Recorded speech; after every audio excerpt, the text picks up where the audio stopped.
Forsaken in Deep Space. Part 1. The Catamaran drifted silent and cold through the empty darkness between stars. Captain Veltar pressed her scaled hand against the bridge viewport and stared into the endless black. No stars twinkled nearby. No planets offered hope. They were truly alone in the void. "Captain," called Communications Officer Zefka from his station. His voice was weak, barely above a whisper. "Still no response to our distress signal." Veltar's heart sank deeper. It had been 23 days since their quantum drive exploded. 23 days of broadcasting emergency signals into the dark. 23 days of waiting for rescue that never came. The Catamaran was a pride of the Zephyrian Confederacy. She was a diplomatic vessel, sleek and beautiful, built with the finest technology their ancient civilization could offer. Her hull gleamed silver even in the dim emergency lighting. Her systems were supposed to be perfect. Her crew of 200 was among the best in the fleet. None of that mattered now. "Life support status?" Veltar asked, though she dreaded the answer. Chief Engineer Mortek looked up from his console. His usually bright blue skin had turned pale gray. Dark circles ringed his large eyes. "Oxygen at 37% and falling. At current consumption rates, we have maybe 4 days left." Veltar closed her eyes. 4 days. After sailing between the stars for over 3,000 years, the mighty Zephyrian Confederacy was about to lose a diplomatic mission to simple mechanical failure. The shame burned worse than the cold air in her lungs. "What about the escape pods?" asked First Officer Jindar. "Checked them yesterday," Mortek replied. "Half are damaged from the explosion. The others don't have enough range to reach any inhabited system. We're too far from everything." The bridge fell quiet except for the soft hum of failing life support systems. Veltar had served in the Confederate Navy for 40 years. She had seen battles, survived attacks by space pirates, and negotiated peace treaties with hostile aliens. But she had never faced anything like this. The worst part was the silence from space. Their long-range communication still worked. Their distress beacon painted their location across dozens of star systems. Every major power in this region should have heard their call for help by now. The Alteran Empire controlled the nearest systems. They had fast ships and good medical facilities. Veltar had met Emperor Thakmor several times during trade negotiations. Surely he would send help. The Crystalline Collective was further away but had excellent rescue technology. Their ships could travel faster than almost anyone else. They must have heard the distress signal. Even the Void Runners, those mysterious nomads who lived between the stars, sometimes helped ships in trouble. Where were they now? "Captain," Zefka said softly. "I'm picking up some chatter on the diplomatic channels. Ships are talking about us." Veltar felt a spark of hope. "What are they saying?" Zefka's face darkened. "The Alterans are discussing whether rescue is worth the cost. They say we're too far out of their normal shipping routes." The hope died. Veltar's hands tightened into fists. Too far, too expensive. This was a Confederate diplomatic vessel with 200 souls aboard. How could cost matter? "The Crystalline Collective is debating in their council," Zefka continued. "They've been arguing for 6 days about proper procedures for cross-border rescue operations. 6 days of debate while people died." Veltar wanted to scream. The galaxy's most advanced civilizations were letting bureaucracy kill her crew. "Any word from the Void Runners?" "Nothing, Captain." Complete radio silence. Dr. Laswin appeared on the bridge. The ship's chief medical officer moved slowly, conserving oxygen. Her usually perfect uniform hung loose on her thin frame. "Captain, I need to report on crew medical status," she said. Veltar nodded, bracing herself for more bad news. 15 crew members are unconscious from oxygen deprivation. 30 more are showing severe symptoms. Everyone is weak and having trouble thinking clearly. Dr. Laswin paused. "We have maybe 3 days before people start dying. Maybe less, 3 days, not 4. The situation was getting worse faster than expected. "Doctor, prepare the ceremonial stasis pods," Veltar ordered quietly. Dr. Laswin's eyes widened. The ceremonial pods were a last resort, meant to preserve a few crew members in deep sleep while the rest died with honor. It was an ancient Zephyrian tradition for hopeless situations. "Captain, surely someone will respond," Dr. Laswin said. "We're an important diplomatic mission. The Confederate government will pressure someone to help us." Veltar shook her head. "The Confederate capital is 200 light-years away. Even if they ordered an immediate rescue, no ship could reach us in time. We're on our own. She looked around the bridge at her officers. They were good people, loyal and brave. They had followed her on this mission to negotiate new trade agreements with distant worlds. They trusted her to bring them home safely. She had failed them. "There is one more option," said Jindar hesitantly. "What?" "We could try broadcasting on the emergency frequencies used by younger species. The Korath Federation, the Nexus Alliance, even the humans." Several officers made sounds of disgust. The humans were barely 50 years into space travel. They had crude fusion engines and primitive computers. Their ships were slow, ugly, and unreliable. What could they possibly do that advanced civilizations could not? "The humans don't even have ships in this region," Mortek said. "Their longest-range vessels can barely reach their own colonies." "It couldn't hurt to try," Jindar insisted. "If the major powers won't help us, maybe someone else will." Veltar considered it. Broadcasting to primitive species would be humiliating. If word got back to the Confederate Council that she had begged help from humans, her career would be over. The Zephyrian people believed they were naturally superior to younger races. Asking for rescue from humans would shame the entire Confederacy. But her crew was dying. "Do it," she ordered.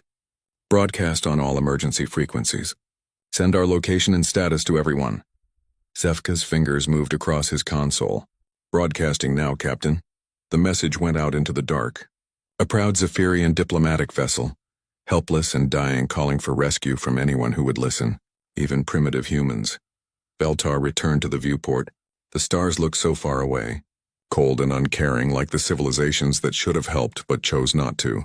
She thought about her crew, sleeping in cold quarters to save oxygen. She thought about the families back home, who would never see their loved ones again. The Zephyrian Confederacy had ruled this region of space for 3 millennia.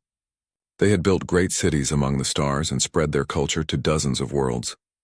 They considered themselves the guardians of civilization itself. Now they were going to die forgotten in the empty dark, abandoned by those they thought were allies. Veltar closed her eyes and tried to prepare herself for what was coming. In a few hours, she would have to choose which crew members went into the ceremonial pods. The rest would gather in the main hall for the traditional farewell ceremony. They would speak of honor and duty while their lungs fought for breath. It was a fitting end for a proud people, she supposed.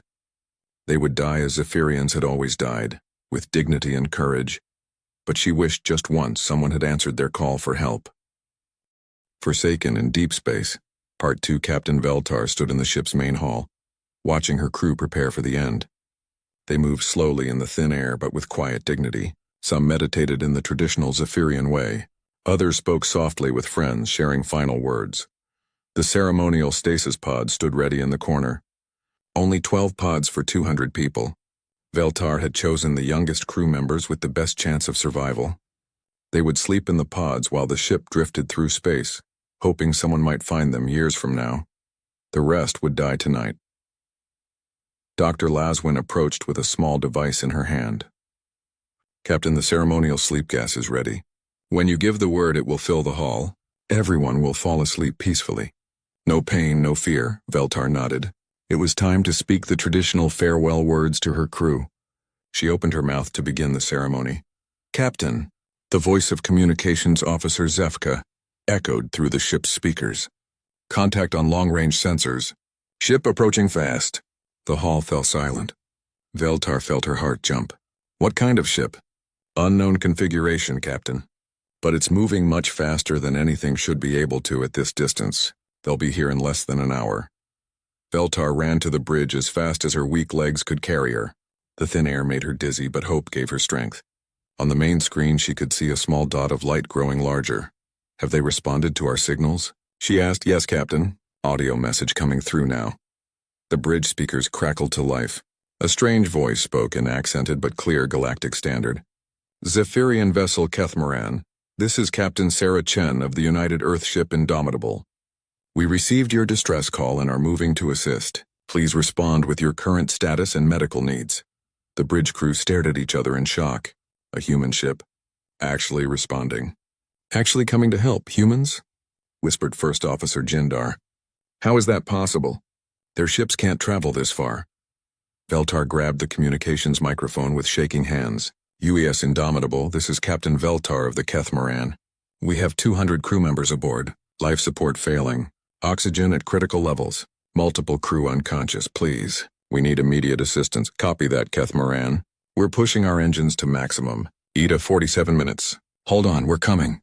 The simple words hit Veltar like a physical blow. Someone was coming. Someone had heard their call and was actually coming to help. After 23 days of abandonment by advanced civilizations, a primitive human ship was racing through space to save them. How fast are they moving? She asked. Navigation Officer Tilwyn checked his instruments. Captain, they're traveling at speeds I've never seen before. Much faster than their ship should be capable of. Are you sure it's a human vessel? Confirming now. Tilwyn ran deep scans. Definitely human design, but heavily modified. The engine signature is unlike anything in our database. Veltar stared at the approaching ship on the main screen. She had met humans before during diplomatic functions. They were young and energetic, but their technology was crude compared to Zephyrian standards. Their ships were built like flying metal boxes, ugly and functional rather than elegant. This ship looked different. It was still clearly human in design, but sleeker somehow. Faster, more advanced than anything humans should have been able to build. Captain Chen, Veltar spoke into the microphone again. How did you get here so quickly? Your ship appears to be traveling far beyond normal human capabilities. A laugh came through the speakers. Captain Chen sounded young and confident. We've made some improvements recently. Necessity is the mother of invention, as we say. Don't worry about how we got here. Just focus on staying alive until we arrive.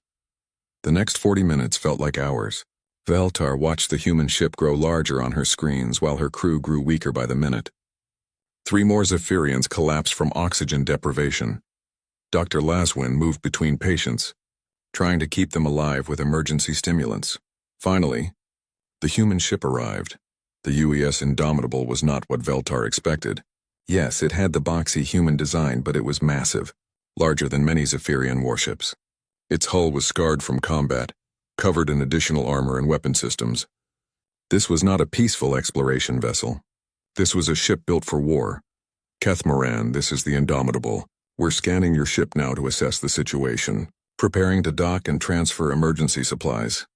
Captain Chen, our docking systems are damaged. We cannot form a proper seal, no problem.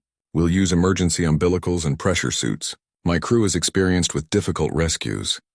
Veltar watched through the viewport as the human ship maneuvered closer. It moved with surprising grace for something so large. Mechanical arms extended from its hull, reaching toward the Kethmoran like helping hands. Contact in 30 seconds, announced the human captain. We're bringing portable life support, medical supplies, and emergency power cells. My chief engineer says she can get your systems running again. Captain, Jindar said quietly. This could be a trap. We don't really know these humans. What if they're pirates using stolen technology? Veltar considered this. Jindar was right to be cautious. But her crew was dying. Even if the humans had bad intentions, they couldn't make the situation worse. All hands prepare for boarding, she announced over the ship's speakers. Human rescue teams are coming aboard. A loud clang echoed through the ship as the human vessel made contact. Air hissed as pressure seals formed. Then came the sound of heavy footsteps in the corridors. The bridge doors opened and 3 humans entered. They wore bulky pressure suits with clear helmets. Their equipment looked primitive compared to Zephyrian gear, but it worked.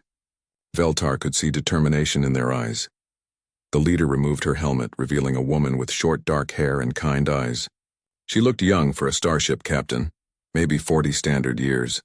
Her skin was darker than most humans Veltar had met, and she moved with confident authority. Captain Veltar, I'm Sarah Chen. Don't worry, we're going to get you through this. Captain Chen looked around the bridge, taking in the failing systems and the weak Zephyrian crew. Her expression was calm but focused. Behind her, the other humans were already setting up equipment. Chief Martinez will head to your engineering section to restore power, Chen said. Dr. Reyes is setting up emergency medical stations throughout the ship. We brought enough oxygen tanks to last several days while we work on permanent repairs. How many crew do you have? Veltar asked. 1,200 on the Indomitable. More than enough for a rescue operation. 1,200. The human ship carried 6 times as many people as the Kethmoran. Veltar was beginning to realize this was no primitive exploration vessel. Captain Chen, why did you come? Your government had no obligation to help us. We're not even allies. Chen looked surprised by the question. You sent a distress call. People were in trouble. That's reason enough. The simple answer left Veltar speechless. No political calculation. No discussion of costs or benefits. No bureaucratic delays. Just people helping people because it was the right thing to do. Besides, Chen added with a slight smile, space is dangerous enough without letting good crews die for lack of help. Today it's you. Tomorrow it might be us. Over the ship's speakers came a new voice. Captain Chen, this is Martinez. I'm in their engine room. It's worse than we thought, but I can fix it. Give me 6 hours. Copy that, Chief. Dr. Reyes, what's your status? Setting up medical bay in their main hall now. Lots of oxygen deprivation cases, but nothing we can't handle. These folks are going to be fine. Veltar felt tears forming in her large eyes. For the first time in 23 days, her crew was going to live. The humans had arrived like heroes from an ancient story, ready to fight death itself to save strangers. She looked at Captain Chen, this young human who commanded a ship full of warriors but spoke with gentle confidence. Why? Veltar asked again. Why risk your ship and crew for people you've never met? Chen's smile widened. Because that's what people do for each other, Captain. That's what makes us all human. Forsaken in deep space, Part 3, the transformation of the Catamaran happened faster than Veltar could believe. Within 1 hour of the humans arriving, her dying ship came alive with activity and hope. Human crew members moved through the corridors like a well-organized army. They carried equipment, medical supplies, and portable power units. Their boots rang against the metal floors with confident purpose. After days of whispered conversations and slow movements, the sound of energetic work filled Veltar with relief. She followed Captain Chen through the ship, watching the rescue operation unfold. The humans worked in teams. Each group focused on specific problems. They communicated through small radio devices, coordinating their efforts with military precision. Martinez, how's that main power coupling looking? Chen spoke into her radio. Give me another hour, Captain. These Zephyrian systems are beautiful but complex. I'm learning as I go. In the main hall, Dr. Reyes had set up a complete medical station. The human doctor was a small woman with gentle hands and fierce determination. She moved between Zephyrian patients, checking vital signs and administering oxygen therapy. Veltar watched Dr. Reyes examine communications officer Zefka. The human doctor worked carefully, clearly studying Zephyrian physiology for the first time. Your breathing is much better now, Dr. Reyes told Zefka in accented Zephyrian. The oxygen treatment is working well. You speak our language? Zefka asked in surprise. A little. My medical computer has translation software, and I've been studying your anatomy data while treating patients. Your lung structure is similar to humans, but more efficient. Very impressive. Veltar was amazed. The human doctor was learning alien medicine while performing it. No careful studies or lengthy preparations. She simply adapted and solved problems as they appeared. Captain Veltar, Dr. Reyes called out. Would you help me understand something? Several of your crew members are showing unusual stress reactions. Is this normal for your species during emergencies? Veltar looked at the patients Dr. Reyes indicated. They were young officers, recently graduated from the Confederate Academy. Their blue skin had turned almost white with shock. They are ashamed, Veltar explained. Zephyrian culture teaches that we are naturally superior to younger species. Being rescued by humans challenges everything they were taught to believe. Dr. Reyes nodded thoughtfully. Culture shock on top of oxygen deprivation. I can treat the physical symptoms, but the psychological healing will take time. The human doctor's understanding surprised Veltar. She had expected the humans to be offended by talk of Zephyrian superiority. Instead, Dr. Reyes treated it as simply another medical concern to address. Captain Chen led Veltar to the engineering section, where the real miracle was happening. Chief Engineer Martinez had the Catamaran's engine room blazing with light and activity. Human technicians worked alongside Zephyrian engineers, sharing tools and knowledge. Martinez was a large man with thick arms and a cheerful face. He stood beside the ship's main fusion reactor, which had been cold and dark for weeks. Now it hummed with renewed life. How did you repair it so quickly? Asked Chief Engineer Mortek. His skin had regained its healthy blue color thanks to the improved air. Well, your quantum drive is completely destroyed, Martinez explained. Can't fix that without a shipyard. But your fusion reactor just needed some creative rewiring and fresh fuel cells. He pointed to several human power units connected to Zephyrian systems with thick cables. These are temporary, but they'll keep you running until we reach a proper repair facility. Those are human fusion cells, Mortek said, studying the equipment. But they're producing more power than our specifications say they should. Martinez grinned. We've learned a few tricks. Humans are good at making things work better than they're supposed to. Young engineering officer Kilseth watched the humans with fascination. She had been one of the strongest advocates for Zephyrian technological superiority. Now she saw humans solving problems her people couldn't fix. How do you know so much about our systems? She asked Martinez. I don't, he admitted. Never seen a Zephyrian ship before today. But engines are engines and power is power.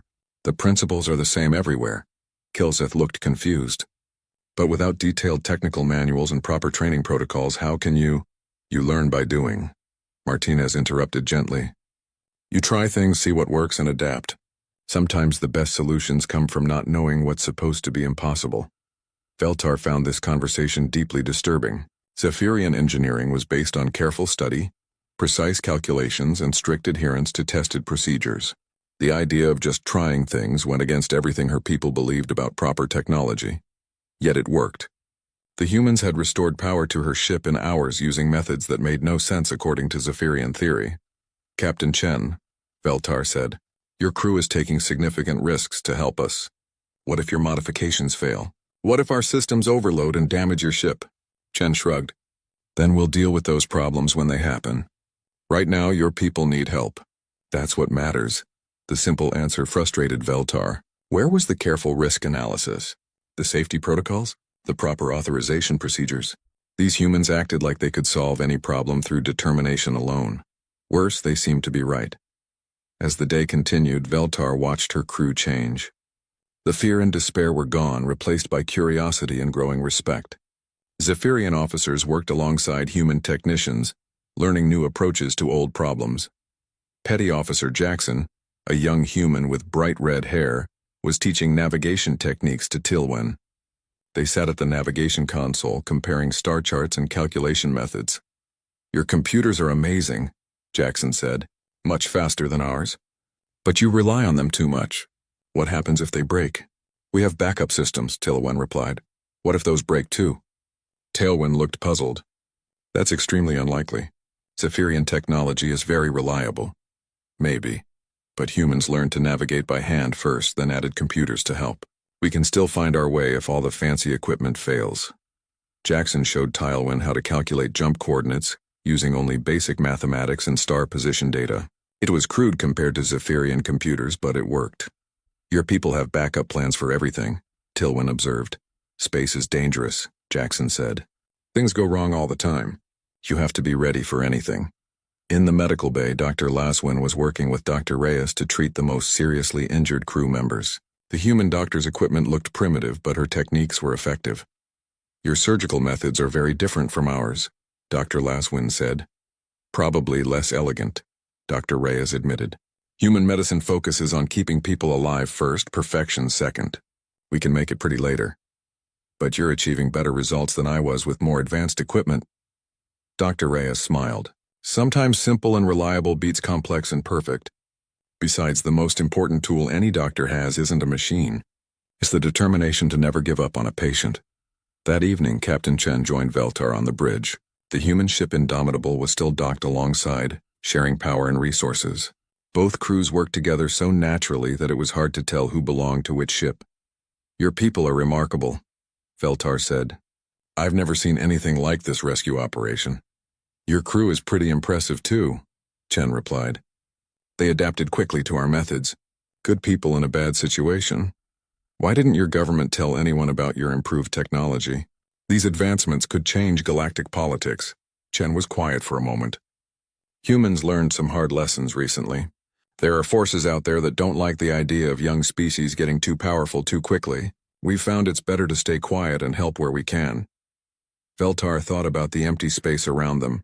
23 days of distress calls ignored by advanced civilizations.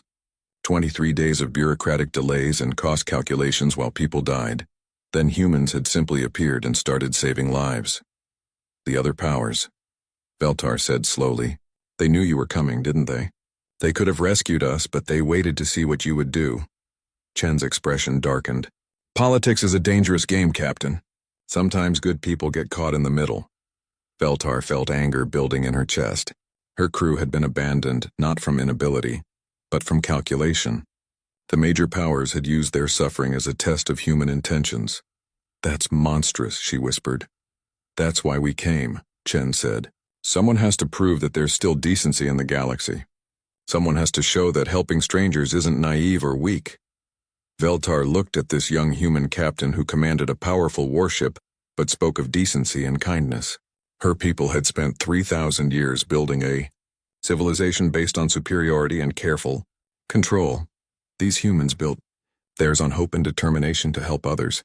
She was beginning to understand which approach actually made people stronger. Forsaken in deep space. Part 4. 3 days after the humans arrived, both ships faced a new crisis.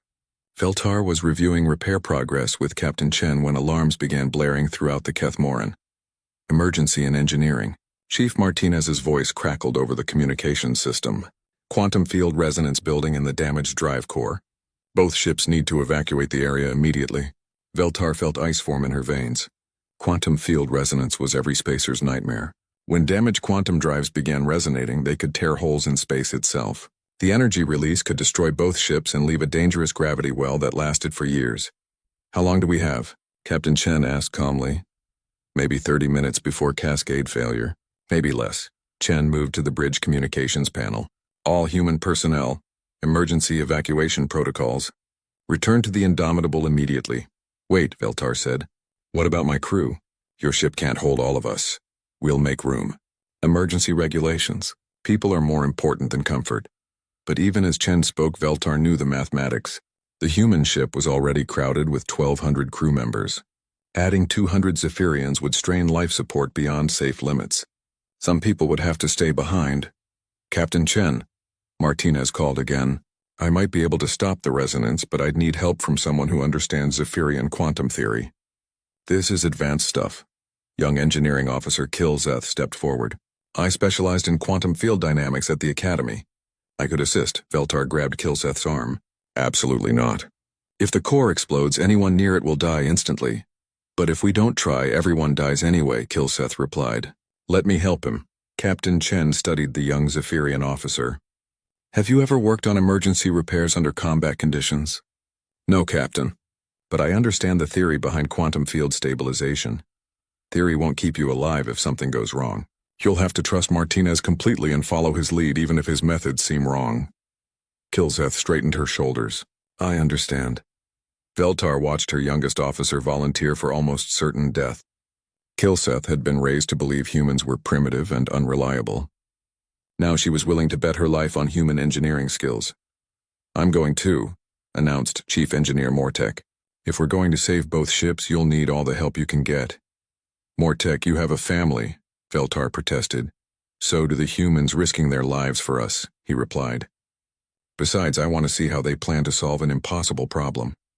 Captain Chen activated her communication system. Martinez, you'll have 2 Zephyrian engineers to assist. Get them up to speed quickly. Copy that, Captain, and it's going to be close. The evacuation of the Kethmoran began immediately. Human crew members helped move Zephyrian patients who were too weak to walk. Dr. Reyes supervised the transfer of critical medical cases. Everyone worked with desperate efficiency. Veltar remained on the bridge with Captain Chen, monitoring the evacuation progress. Through the viewports, she could see crew members moving between the 2 ships through flexible tunnels. Humans and Zephyrians worked together, carrying supplies and helping the injured. Evacuation 70% complete, reported First Officer Jindar. Engineering teams. Status report, Chen called. Martinez's voice came through the speakers, tight with concentration. We're trying to create a counter-resonance field using modified human fusion cores. Kilzeth is recalibrating the quantum field generators while Mortek works on power distribution. Will it work? Veltar asked. Honestly, no idea. We're making this up as we go. Despite the danger, Veltar found herself smiling. The humans were facing impossible physics with creativity and courage. Meanwhile, her own people's rigid training was proving invaluable in supporting their wild improvisation. Field resonance increasing, Kilzeth reported. 15 minutes to cascade failure. Then we work faster, Martinez replied. Mortec, can you reroute power from the secondary generators? Already on it. But Chief, the field harmonics don't match our calculations. The resonance is shifting frequency. Good catch. Kilseth, adjust the counterfield parameters by... Let's try 12 degrees phase shift. That's outside safe operating parameters, Kilseth warned. Safe parameters are what got us into this mess. Sometimes you have to break the rules to save lives. Veltar listened to the engineering team work. Martinez led the effort with calm confidence, but he constantly asked for input from his Zephyrian assistants. Rather than dismissing their concerns, he incorporated their knowledge into his plans. Kilseth's voice came through again, steadier now. Phase shift complete. Field resonance is. It's stabilizing. Don't celebrate yet, Martinez warned. We need to hold this configuration for at least 10 minutes to be sure. The bridge fell silent except for status updates from engineering. Veltar watched the chronometer count down agonizing seconds. Outside, the last of the evacuees moved between ships. Captain, Jindar reported. All crew members are accounted for except the engineering team. Understood. Martinez, how much longer? 5 more minutes to be absolutely certain. But Captain, this fix is temporary. The quantum drive is too damaged for permanent repair. We'll need to reach a proper shipyard. Can the Kethmaran travel under her own power? With the modifications we've made. She'll do fine on normal space drive, but no more faster than light jumps. Captain Chen pulled up star charts on her tactical display. Nearest shipyard is 3 weeks away at maximum normal space velocity. That's a long time for both crews to share one ship. Veltar felt the weight of responsibility settle on her shoulders. 3 weeks of crowded conditions, strain on life support systems, cultural tensions between human and Zephyrian crew members. We'll manage, she said firmly. Your people saved our lives. We'll find a way to live together. Field resonance at 0, Kilseth announced triumphantly. The counterfield is holding steady. Cheers echoed through both ships' communication systems. The immediate crisis was over. Both vessels were safe. 20 minutes later, the engineering team returned to the bridge. Martinez looked exhausted but satisfied. Mortec and Kilseth walked beside him, their expressions mixing relief with amazement. Chief, that was incredible work, Captain Chen said. Martinez shook his head. Couldn't have done it without these two.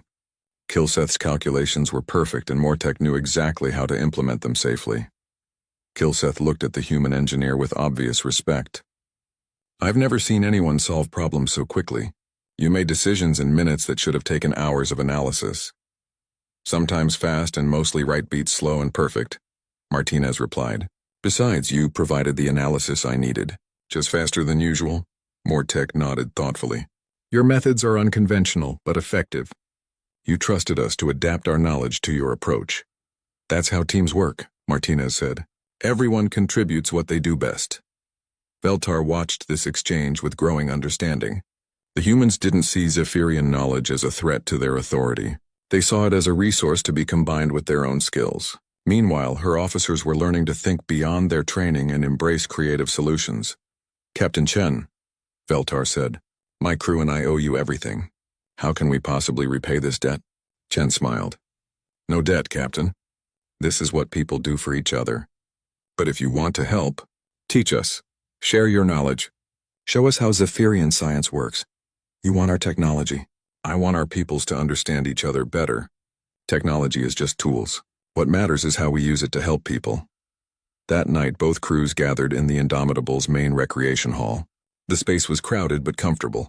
Humans and Zephyrians sat together, sharing food and stories. The barriers between species seemed to dissolve in the warm atmosphere of shared survival. Veltar found herself talking with Petty Officer Jackson and Navigation Officer Tilwen. They were discussing the differences between human and Zephyrian star charts. Your maps are much more detailed, Jackson admitted. But ours show things yours miss. Different perspectives, I guess. Perhaps we could create combined charts, Tilwen suggested. Human observations with Zephyrian analysis techniques. That's a great idea, Veltar said. Our peoples could learn much from each other. She looked around the crowded hall. Humans and Zephyrians worked on repair projects, together. Dr. Reyes was teaching Zephyrian, medics, human emergency techniques while Dr. Laswin explained advanced surgical procedures. For the first time in her life, Veltar saw what cooperation between species could accomplish. Not one group dominating another, but equals sharing knowledge and resources for mutual benefit. It was a beautiful sight. Forsaken in deep space, Part 5. 3 weeks later, the Kepler station shipyard came into view. Veltar stood on the bridge of the Indomitable, watching the massive orbital facility grow larger on the main screen. The journey had changed her in ways she was still trying to understand. Living alongside humans for 21 days had destroyed every assumption she'd held about younger species. The humans weren't primitive or crude. They were adaptable, innovative, and incredibly generous. Their ship ran smoothly despite being overcrowded. No one complained about the cramped conditions or short rations. Most remarkably, they treated the Zephyrian refugees not as burdens but as honored guests. Kepler Station Control. This is Captain Chen of the UES Indomitable. The human captain spoke into her communication system, requesting priority docking for emergency repairs to the Zephyrian vessel Kethmoran. Copy that, Indomitable. Bay 7 is cleared for your arrival. Station Master wants to speak with you personally. Understood, Control. Captain Chen turned to Veltar. Almost home, Captain. Your ship will be good as new in a few days. Veltar felt mixed emotions about leaving. The humans had become more than rescuers. They had become friends. Her crew had learned so much during their time together. Engineering techniques, medical procedures, navigation methods, and most importantly, new ways of thinking about problems. Young Kilzeth had spent every free moment working with Chief Martinez. She had learned human engineering philosophy: try, adapt, improve, repeat. Meanwhile, she taught the humans advanced Zephyrian quantum theory. Both species benefited from the exchange. Captain Chen, Veltar said, I want you to know that this experience has changed my people's understanding of humans. When we return to Confederate space, we'll recommend immediate diplomatic contact. I hope our governments can find common ground, Chen replied. The galaxy needs more cooperation and less suspicion. As the Indomitable docked at Kepler Station, Veltar prepared for the difficult task ahead. She had to write her official report about the rescue. That report would reach the highest levels of the Confederate government. Her words could shape the future relationship between their species. More importantly, she had to find a way to explain what she had learned. The humans weren't just another species to catalog and dismiss. They represented something new in galactic politics, a people who helped others without expecting anything in return. The transfer to Kepler Station took several hours. Veltar watched her crew say goodbye to their human friends. Many exchanged personal communication codes, promising to stay in touch. Dr. Laswin hugged Dr. Reyes, tears in her large eyes. Thank you for teaching me so much, Laswin said. Thank you for trusting me with your people's lives. Dr. Reyes replied, You saved more patients than I did. Chief Engineer Mortek shook hands with Martinez in the human style. Your methods are chaotic and terrifying, Mortek said with a smile. I want to learn more, Martinez laughed. Chaos keeps life interesting. Besides, your theoretical knowledge made my crazy ideas actually work. Kilseth was the hardest goodbye. She had formed a deep friendship with the human engineers, learning to think beyond her formal training. Chief Martinez taught me that rules are just starting points, she told Veltar. Real solutions come from understanding why the rules exist, then finding better ways to achieve the same goals. Finally, only the senior officers remained aboard the Indomitable. Captain Chen walked Veltar to the airlock for their final farewell. This isn't goodbye, Chen said. Just see you later. I have a feeling our peoples will be working together again soon. I hope so, Veltar replied. Captain, why did you really come? The truth. Your ship is clearly designed for war, not rescue operations. You were prepared for combat, not humanitarian missions. Chen was quiet for a moment. You're very perceptive, Captain. The truth is, we've been watching this region for signs of trouble. There are forces moving in the outer systems that concern us. Your distress call gave us an excuse to investigate. Forces? What kind of forces? The kind that prey on divided civilizations. The kind that grow stronger when good people refuse to help each other. Chen's expression grew serious. The galaxy is more dangerous than most species realize. Humanity learned that lesson the hard way. Veltar felt a chill. You're talking about the void predators, Chen nodded grimly. Among others. There are things moving in deep space that make territorial wars seem petty, species that see division and weakness as opportunities. Why didn't the major powers help us? Really? Because helping would have required cooperation, sharing resources, admitting that sometimes you need allies, not just subjects. Chen looked tired suddenly. The Alteran Empire, the Crystalline Collective, the others, they're all preparing for the same old political games. Territory, resources, influence. They can't see the real threat coming. But humans can. We've faced it before. We know what happens when civilizations turn inward and abandon their principles. That's why we came for you, Captain. Someone has to prove that helping others makes everyone stronger. Veltar understood now.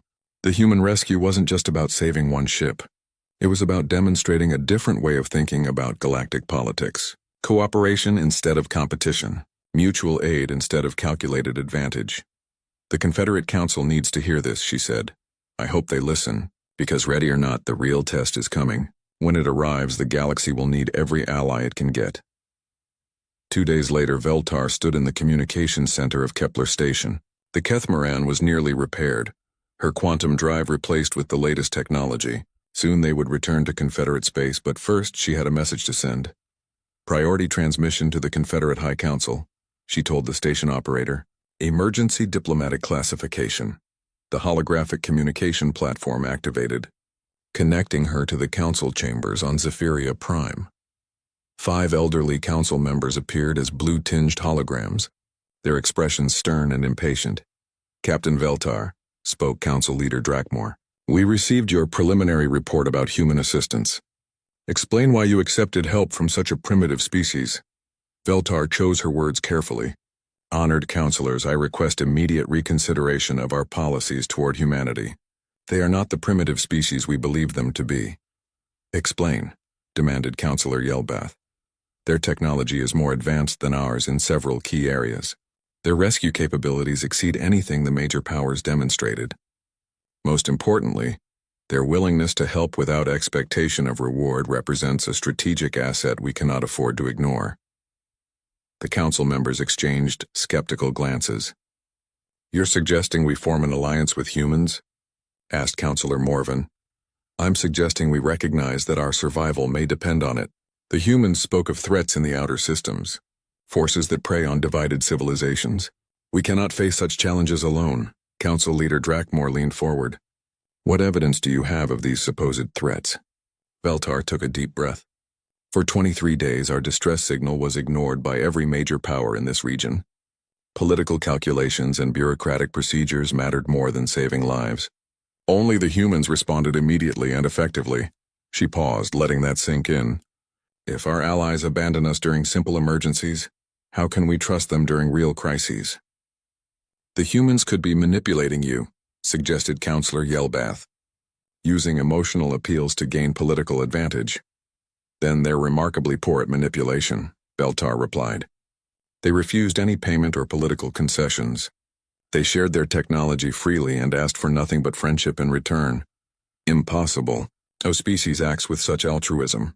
I've seen it with my own eyes. Lived alongside them for 3 weeks. They saved our lives because it was the right thing to do. No other reason, the council fell silent. Such behavior didn't fit their understanding of galactic politics. Every species acted from self-interest. Cooperation was always temporary and conditional. Captain, Council Leader Drakmor said finally, you will return to Confederate space immediately. We'll evaluate your full report and decide on appropriate action. Counselors, I strongly recommend opening immediate diplomatic contact with humanity. They may be our best hope for that decision is above your authority, Captain. Return home, the transmission ended. Veltar stared at the empty holographic platform, feeling frustrated and worried. The council was thinking in old patterns, applying ancient assumptions to a new situation. They didn't understand what she had learned. Humans weren't just another species to be categorized and managed. They were potential partners in facing whatever dangers lurked in the dark between stars. A week later, the Kethmaran jumped to faster-than-light speed, heading home to Confederate space. Veltar stood on her repaired bridge, watching the stars stretch into lines as the quantum drive engaged. Her ship was better than new. Her crew was alive and healthy. They had survived an impossible situation and learned valuable lessons about cooperation and friendship. But Veltar couldn't shake the feeling that this was just the beginning. Captain Chen's warnings about outer system threats echoed in her mind.